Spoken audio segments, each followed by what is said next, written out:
Praise lord. ప్రభు పేరిట ప్రియులైన మీ అందరికీ ప్రభు పేరిట శుభాలు తెలియజేస్తూ ఉన్నాం. ఈ సమయంలో కూడా దేవుని వాక్యం నుంచి ఒక మాట చదువుకుందాం.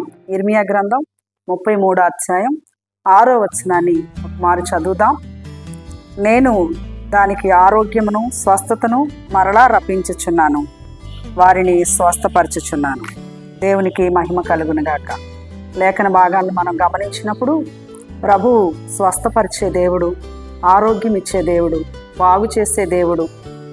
ఒకవేళ శారీరకంగా బలహీనతలు ఉన్నప్పటికీ అది ఏ వ్యాధి, ఏ రోగమైనా, ఏ స్థితి అయినా, ఎలాంటి వేదనైనా ప్రభు నిశ్చయముగా స్వస్థపరిచే దేవుడై ఉన్నాడు.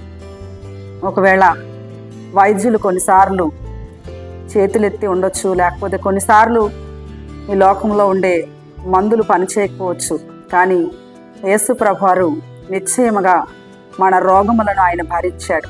కాబట్టి ఒకవేళ మీరు దీర్ఘకాలిక వ్యాధులతో నెమ్మది లేక వైద్యుల దగ్గరికి వెళ్ళి ఎన్నో తిప్పలు పడి, ఒకవేళ మీ ధనమంతా ఖర్చు అయిపోయి నెమ్మది లేక కలవరపడుతూ, ఒకవేళ దిగులు పడుతూ మీ జీవితంలో పూర్తిగా విరక్తి చెంది ఒకవేళ మీరుంటే ఈ ఉదయకాలం ఈ మాటలు మీ కొరకే. ప్రభు తట్టు చూడండి. ఒకవేళ ఇంతవరకు మీరు వైద్యుల వైపు, ఒకవేళ మందుల వైపు చూశారేమో, కానీ ప్రభువులో అద్భుతమైన స్వస్థత ఉంది.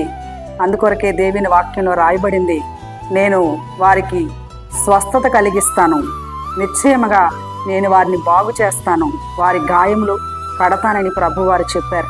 ఒకవేళ మీరు శారీరకంగా ఆరోగ్యవంతులై మానసికంగా ఒకవేళ మీరు నెమ్మది లేకుండా ఉన్నారేమో, కొంతమంది భౌతికంగా శారీరకంగా ఆరోగ్యవంతులుగా కనబడుతూ హృదయం ఒకవేళ నెమ్మది లేకుండా గాయపడి దుఃఖంతో ఉంటే ప్రభువారు శరీర రోగమైన, ఆత్మీయ వ్యాధి అయినా ఆయన బాగు చేయగల సమర్థుడు. కాబట్టి ఉదయకాలం యేసు ప్రభువారు మిమ్మల్ని ప్రేమించి మీతో చెప్తున్న మాట, ప్రభు తట్టు చూడండి.